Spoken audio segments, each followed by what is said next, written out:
Olá, irmãos, eu sou Rodrigo Souza, sou cristão, pentecostal, professor de escola bíblica e conservador. Nesse vídeo, eu quero sugerir 3 toques de consciência que todo professor de escola bíblica tem que ter.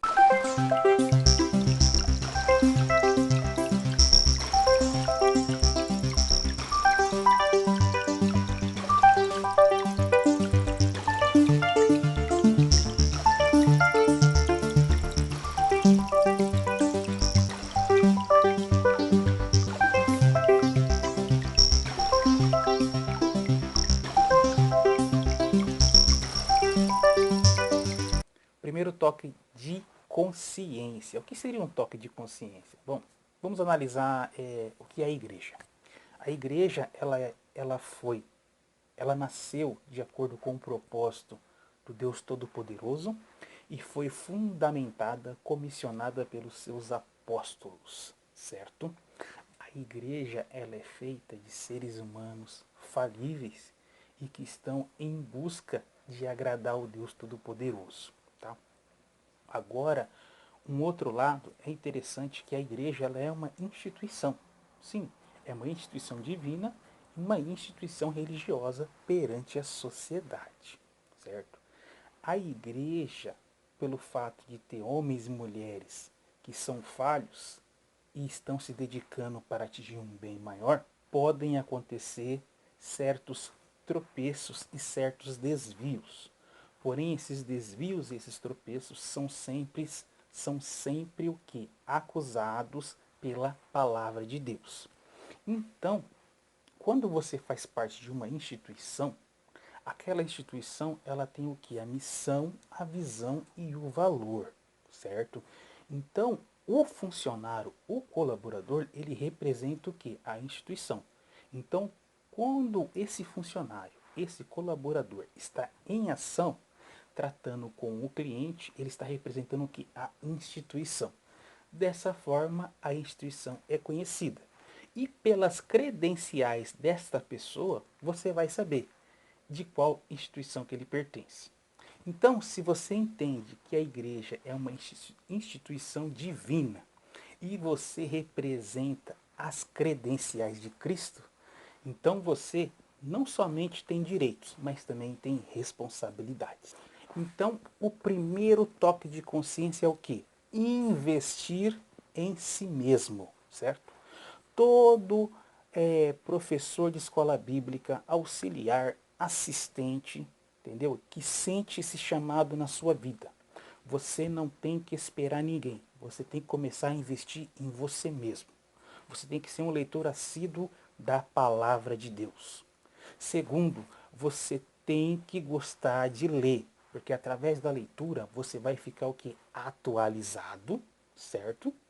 Com as tendências teológicas que estão acontecendo e dessa maneira prevenindo a igreja de Deus. O outro lado da situação é o que? Você vai conhecer muito bem a sua tradição, certo? Então, se você é de matriz pentecostal igual eu, você então tem que conhecer o que? As doutrinas que disponibilizam e que apresentam o pentecostalismo, tá? Então você tem que volta e meia estar lendo o que os principais mestres falam sobre o batismo do Espírito Santo, sobre o falar em línguas, sobre a teologia pentecostal, sobre os problemas, os desvios e assim por diante, certo? O segundo toque de consciência é o que? Você ter uma responsabilidade diante de Deus e diante da instituição, certo? Como falamos no início, a instituição ela pode cometer falhas porque a igreja faz parte do que? A igreja é composta de seres humanos que estão trabalhando para um bem comum, certo? Que é o que? Ir para o céu. Atingir a Cristo, atingir a estatura do varão perfeito.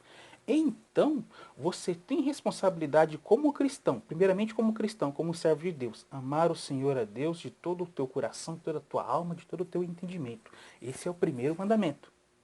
Depois, você tem que o quê? Como professor e como cristão, entendeu? Você tem que o quê? Servir a sua igreja de maneira digna. Como que um professor serve a Deus de maneira digna? Dessa forma, é cada um no seu quadrado comum. Então, um professor, primeiramente, ele tem que ser crente, tá? Tem que ser crente. Tem que ser alguém com compromisso com a palavra de Deus. Compromisso com o evangelho. Você sabe que o evangelho para o mundo é loucura, que o evangelho para o mundo é censura, que o evangelho para o mundo é coisa que não presta, entendeu? Então você tem que ser comprometido com o evangelho, com essa mensagem contracultural, certo? Que transcende os milênios, certo?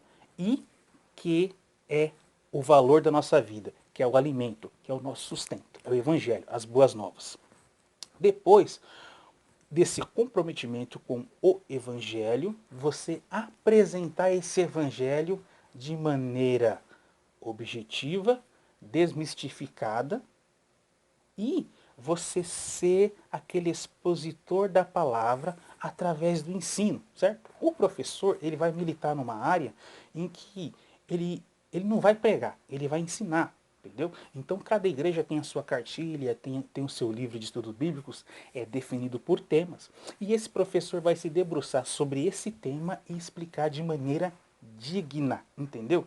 Seja com um irmão, com 5, com 10, com 20, você vai ter que lutar para fazer essa área de ensino ser conhecida dentro da sua igreja. Isso é responsabilidade sua, entendeu? Se caso isso não acontecer, você está em paz com Deus. Você fez, você lutou e você está orando em favor disso e se dedicando de maneira digna. E o terceiro toque de consciência é o que? Sujeitar a liderança da igreja. Sujeitar aos guias, aos líderes ao qual Deus impôs. Entendeu? Sim, antes mesmo de você chegar na igreja, os usos e os costumes da igreja já estavam estabelecidos por quem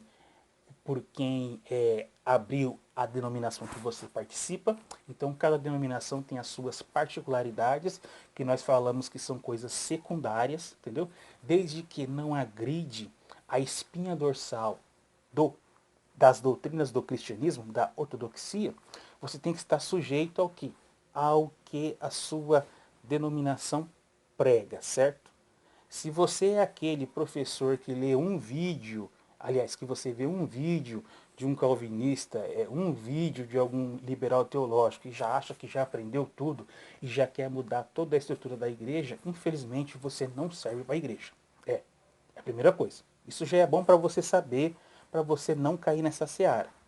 E depois, se caso tiver alguma coisa não muito certa, algum ensinamento errado, com toda mansidão, com toda educação, certo? Você falar com aqueles que estão na frente e assim pedir orientação, sugestão, sempre em submissão. Se você, na hora de fazer a cariação com o seu pastor, com o seu líder, você vestir a armadura de bode, não tem como Deus abençoar assim. Não tem.